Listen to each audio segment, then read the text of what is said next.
morning, thanks for joining me. Welcome back to Vlogmas and welcome to my annual review of 2020. What a year. What a year. I do an annual review every year at the end of the year, and I usually do it in subjects, right? So I talk about travel and work and friends and family and all of that sort of thing under subjects, and sort of review how the year has gone subject by subject. I didn't quite know where to start when I sat down to plan this video. I mean, you couldn't have made it up in your wildest dreams, could you? How 2020 was going to pan out. So I think that I've decided to do it chronologically. Let's start at the beginning and work our way through. So that's how we're going to review 2020, and I think this will possibly be one of the most when I watch back and reflect back on my life, this will be a video that I will go to often, I think. Because reflecting back, 2020 still seems very, very surreal, doesn't it? It feels, a lot of it has felt like living inside a dystopian novel. I think I've used that expression many times throughout this year. And yeah, I think we will reflect back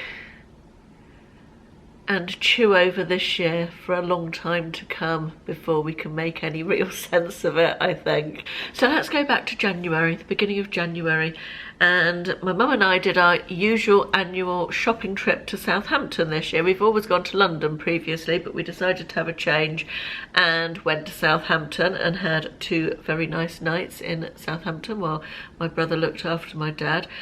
And I can't remember if we talked about coronavirus or not. I think probably not. It was just coming into the news, wasn't it? It was something that was going on in China, and I remember thinking it was like that SARS thing, and that it was something that was happening somewhere else. And although I was aware of it, it wasn't something that was, you know, in any way going to affect me. I remember at the end of January, Ashley and I had a nice night away at a hotel in Tavistock and enjoying that. And again, I don't think particularly we talked about COVID or anything, although by that time I think we were a little bit more aware. I was following the story of the Diamond Princess ship that was in quarantine in Japan, and having worked on cruise ships, I found that quite interesting. But again, still we were feeling very much it was something that was happening somewhere else. Although Ashley said, I think Ashley had more foresight than me, because I was out with Carla and Lex shopping in Burnham-on-Sea, that's the place. Okay, and I checked my emails while we were having lunch, and there was an email saying that Ashley had ordered a packet of masks from Amazon, face masks, you know. And this was early February, and I laughed. I think I might even have mentioned it on here. My husband, I think I made a Facebook post about it, joking about it. My husband thinks there's some sort of, should I be worried he's ordering face masks? And I made a joke of it and thought it was funny. And, you know, I didn't have any idea what was to come. Obviously, none of us did we? On the 15th of February, that's the first time I remember talking about COVID with friends and discussing it. We went out for dinner with friends, one of whom is in the medical profession, and we talked about COVID and the cruise ship, and wondered what the situation was. I think it was escalating quite a lot in China by then. They were in lockdown in Wuhan, and yeah, that was the first time I remember having a proper conversation about it and wondering if it would in some small way affect us here in the UK. On the 20th of February, we went out for dinner with friends. Friends had come over from Australia, and they come via Milan. We didn't know that until a bit later. And at this point, it was becoming more obvious that there was going to be a problem. I think Italy was sort of the forerunner, wasn't it? And the fact that these friends had come from Milan later dawned on us, and that Milan was sort of the hotspot of what was going on in Italy, the coronavirus outbreak in Italy. And it sort of dawned on us that perhaps we shouldn't have gone out for dinner with these friends, as they'd just come from this coronavirus hotspot. And of course we didn't know at that point, did we, how bad it was or wasn't, how dangerous it was or wasn't, and it was sort of scary, wasn't it? In early March, my parents came to stay for a couple of days, and Mum and I went to the theatre in Exeter. And I remember that we went to see the Yorkshire Shepherdess, and although it was a fairly small theatre, it was packed with people. You know, it was fully booked, and I remember feeling a little, not uncomfortable, but wondering if we should be doing that. It felt, it was starting to feel as though it was escalating at that point.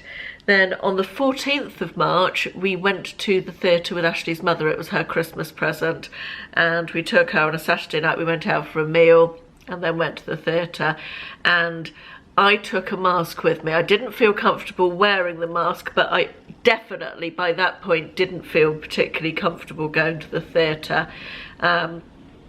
If the choice had been mine on that evening, we wouldn't have gone, to be honest. But I took this mask with me, and I quite wanted to wear it, but I didn't. Nobody else was wearing a mask, and I didn't want to wear it. On the 17th of March, I was due to go shopping with my friend Kirsten. We were going to meet up in Exeter, and we cancelled that, and that was the first thing that we cancelled due to coronavirus. By that point, people had died in this country. It was all feeling very, very scary. The shops were starting to empty. People were panic buying. It was not feeling good. I remember the feeling of being so scared. So it's like anything, you learn to live with it, don't you? But I remember feeling so out of control and scared and worried when Ashley was out, and I'm a worrier anyway, you know that, but worried about Will at university. I think Will came home around the 17th of March as well. I haven't got that in my diary, but I'm pretty sure that university shut down and he came home. And then on the 18th of March, I published my first daily vlog entitled When Everything Stopped Being Normal. And I know that a lot of you found me through those initial daily vlogs in the first lockdown. A lot of you mentioned that that's how you found me. I know that a lot of you are new viewers this year or have found me this year. So just to say welcome, thank you. I hope you enjoy my content and continue to enjoy it into 2021 at that point. But that was an aside. Yeah, that was the 18th was the day that I've published that first daily vlog, and it was, those daily vlogs gave me a bit of control and something to focus on, and it brought a community of people together. And so many of you have told me how much those daily vlogs in that first lockdown helped you, and that is something that I will always be so glad that I did, starting those. And it was just videos of what we were doing at home, you know, and what was happening and how we were feeling. And again, they will be something that I look back on in future, I'm sure. I haven't watched any of them back as yet. I generally don't watch my own content back other than maybe holiday vlogs, but I can see that I will do it with those again in the future. Then on the 23rd of March, we went into proper lockdown. I think one of the saving graces of this year has been the beautiful spring and summer we had. We were so lucky with the weather, and that went so far to making a bad year so much more bearable. You know, we were really very blessed with the beautiful weather almost from the very outset of lockdown, I think, all the way through. So that was something definitely to reflect back on and be very grateful for. We were due to go on holiday in May to Greece. That obviously was cancelled. That was cancelled quite early on into lockdown. And then, so just as we were getting into the swing of lockdown and everything, one night at 10 p.m. in mid-May, the government made an announcement that estate agents should go back to work and work the next day, and the property market would reopen. Obviously, this whole thing has been a balance between health, the economy, and the continuation of life in some form, hasn't it? And it must have been so difficult. I mean, mistakes have been made on all parts. I can't say that I've done my very best all the way through this year, although I've tried bloody hard, you know. And I think it's fair to say the same about the government, you know. Nobody expected the Spanish Inquisition, as Monty Python once said. Nobody expected a global pandemic, did they? Sorry if I've got all my notes and I want to try and keep on point on subject, so I'm trying not to veer off. So I'm holding this and referring to it. So yeah, the 14th of May was the day that Ashley had to go back to work. And I think it was quite interesting because the property, I remember reading the figure of what the property market was worth to the government every year, and it was mind-blowing amounts of money. So I guess to get that property market back up and running was one of the things they could do to start bringing money in again. So it did make sense, although it didn't feel very safe at the time. My preference would definitely have been for Ashley not to have had to go back to work at that point. However, you know, me and millions of other people, you know, some people had to work all the way through it. The NHS workers working in hospitals, you know, everything hasn't stopped, has it? I mean, people working in shops, council worker, just so many people have had to work all the way through it. So, you know, I suppose we were lucky that, although arguably it's more dangerous now than it was then, we've just learned to live with that, which is another quite interesting feature of pandemics, isn't it, as they go on. You can't live in that heightened state of terror for too long. You just get used to it. You get used to anything after a while, I guess. It's the human spirit for you, isn't it? It's quite a nice thought. Anyway, about a month after Ashley went back to work in mid-June, the shops reopened, and that was nice. That felt like a step, getting back to normality, or some form of normality. And then on the 4th of July, the hospitality industry reopened, and I remember going to Wetherspoons that first Saturday night. We weren't going to go, but Will had gone with some friends, and he texted us and said, it's so quiet, there's hardly anyone in here. So we decided to pop down for one drink, and it felt surreal and weird and a bit emotional, and very nice indeed to be back in a pub and to be able to people watch, you know, just to feel part of the world again. We felt so isolated for so long, and that was a really lovely feeling. The 4th of July, the day the pubs reopened, coincidentally was also the day that we were meant to go on our big family holiday this year. We were booked to go to Cyprus we'd go every year. We have done since Will was 5, with my parents and my brother and his wife. I obviously don't know how many more years we will be able to do those family holidays. But that's a story for another time, isn't it?